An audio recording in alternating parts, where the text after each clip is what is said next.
أعوذ بالله من الشيطان الرجيم إن الله وملائكته يصلون على النبي يا أيها الذين آمنوا صلوا عليه وسلموا تسليما اللهم صل على سيدنا محمد وعلى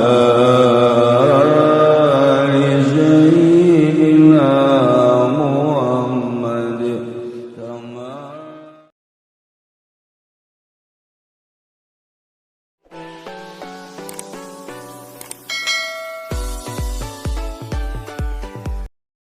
tahlilan ieu adalah guru pula maut di Banjar, putra ayah Banjar Kiai Khalil. Kiai Khalil putra Mama Kiai Haji Ilyas. Mama Kiai Haji Ilyas teh asli nama orang Banten. Masih kene ka Syekh Maulana Hasanuddin. Anu guru naga Mama Ciwedus Mama Sobari anu harita maot pas Mama Sobari keur mingguan ketingali rohna ka luhur keur ngaji innalillahi wa inna ilaihi roh Mama Ilyas naik ka luhur maot kaciri roh urang mah paling kadenge hitut tamang imroh kaciri para solihin ya gaduh putra Mama Ilyas Banjar anu ditinggalkeun maut harita umur 17 atau 18 tahun tapi bisa neruskeun pasantren leuwih tibatan bapakna di araji kitab geledek umur sakitu biasanya makan resep memotoran kuari uli weaan misqala dzarratin syarra boro-boro budak kolot ge misqalan gaul jahanam badan ngomong gaul belon tak kolotnya hayang ka jahanam meureun teu boga ka isin sia nah anak bawa ajengan Khalil teh ajengan ending tah ajengan ending panggedena nu incuna dikawin ku adik kula tah Haji Toh kemudian boga anak deui ajengan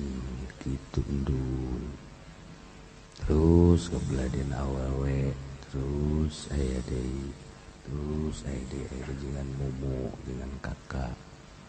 dengan Uun dengan Dudung ajengan kain nu bungsu ngaranna Syukur Abdus Syukur sakti ukun nu neruskeun pasantren teh eta ayeuna ngaji Fathul Muin jeung sejena tah kawin deui aya teh dipaksa kawin dia ku pamajikanna jadi aya nu dipaksa kawin ku pamajikan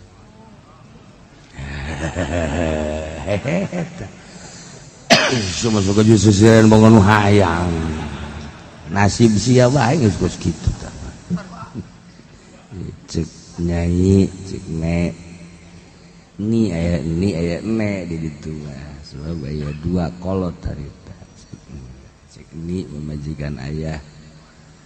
cenah kula mah hayang nyobaan di Candung kos kumaha perihna kos kumaha nyerina jeung kabita cenah kulawan surga sudah dedaekeun aya teh naonan cek aya teh atuh ngomong deui coba cenah hayang ngarasaan di Candung ulah batur baik cenah dicandung teh masya Allah solihah jasad ngomong deui bebeneran sih pangneangankeun atuh ya ayeuna ku sebab saya neangan nu lindeuk nu sok diimaya lah dikawinkeun tah jadi aya nu nitah kawin ku pamajikanna kawinlah akhirna boga anak hiji dayeuna ajengan mud gitulah kisahna na ieu maot kamari poe Kemis bareng jeung kula nikahkeun di Leuwi Goong nu mantak aya di Leuwi Goong jadi nyana nikah ka putra ajengan mumu teh ya putra ajengan Suyuti teh ya rehana nama kaditu ka Mama Nuryai ka Cirebon nu baheula julukanana Mama Suyuti teh Imam Ghazali akhir zaman ku pinter-pinterna ku hebat-hebatna diana disebutna Ghazali akhir zaman nya bisa ngaji nya tasawuf hebat ti loka mamana tah boga anak dengan mumu boga anak awewe dikawinkeun jadi jeung Abdi Syukur tadi jadi ayah Banjar teh bebesanan lah jeung ajengan mumu teh boga anak awewe tadi kawin ka Abdi Syukur kawin deui ku adina ku Banjar keneh nu bungsu dikawin ku anak Haji Dimyati Cilongo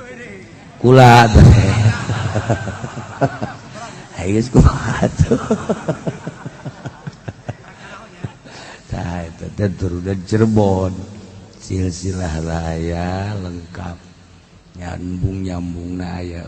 paingan disambung-sambungkeun geus kula atuh Banten kasebut nama aya reh-rehan ti itu Banten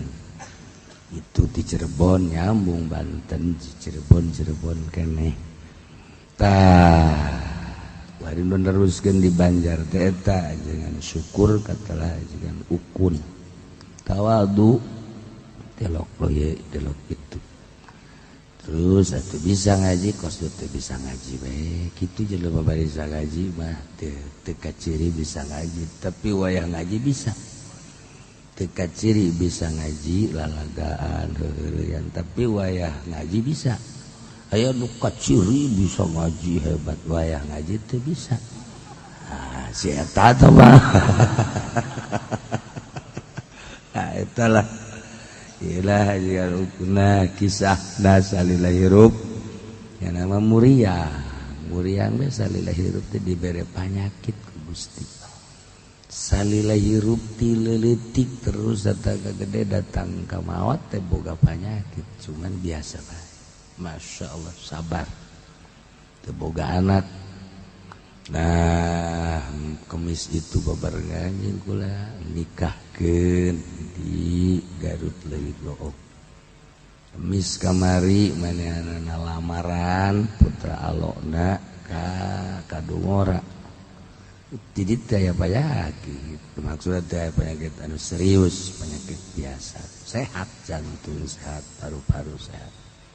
beres lamaran atau malikeun lamaran prasmanan dahar keur dahar sahuap dua huap tilu huap langsung maot keur dahar maot ayah gitu ayah dituang sesuatu terus katingali kesang barabaya muncar cahayaan kembali kos umur 25 tahun terus karaget kabeh gitu berubah menjadi ngora umurnya 74 tahun nah kamari atuh karaget kabeh gitu keur dahar batak kula sok dongeng bae ulah asa maneh sehat ulah asa maneh gagah ulah asa maneh sugih wayah dicabut bae ku Gusti Allah urang dongeng maot teh loba anu eukeur di luhur beuteung pamajikan cek pabajikan ada kebal amat ya Pak Haji cenah ditu turun-turun diturunkan geus jegeng nu keur nyupiran nu kapanggih ku urang di tol mangkaning terus puguh aya tabrakan jeung sajabana di tol cekna teh ngantuk amat sisi heula paehan mobil langsung bat koreng maot masyaallah aya nu keur sujud loba nu keur sujud aya anu keur di hotel aya nu di Cipanas aya nu keur mandi uap duaan mangkadeng duaan keur sataranjang nya macem-macem maot pasti jeung urang bakal jeung pasti teu bisa dihindari ngan urang ingetna keur kumaha urang maot jeung di mana urang maot iyalah jadi pikiran jeung ku bahasa bada maot geus puguh batur mah amalna magahan ngaji teu eureun-eureun silaturahmina lillahi ta'ala mun ditanya umur pake naon tah pake eta nu sedekah nu jelas nu berjuang jelas urang kuari pake naon umur tinggal introspeksi diri sebab maut pasti jasad ulah dihambur-hambur umur pake nonton TV teu kudu nyaritakeun haram halalna teu kudu tapi ngahambur-hambur waktuna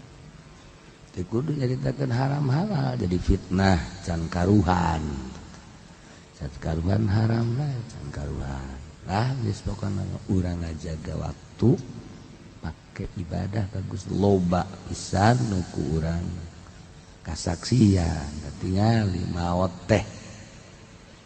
itu nu sehat nu muriang nama kakana ngaranna ajengan kitu dudung parah muriang teh bisa udah parah lejar bening sawak-awak karak bisa hudang ge sababaraha poe jadi nu diperkirakeun maot kakana heula cek urang mah nya kolot nya muriang aya deui kakana umur 85 tahun aya keneh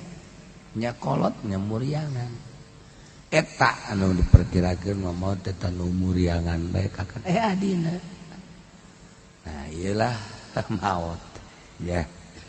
ieu maot kamari mis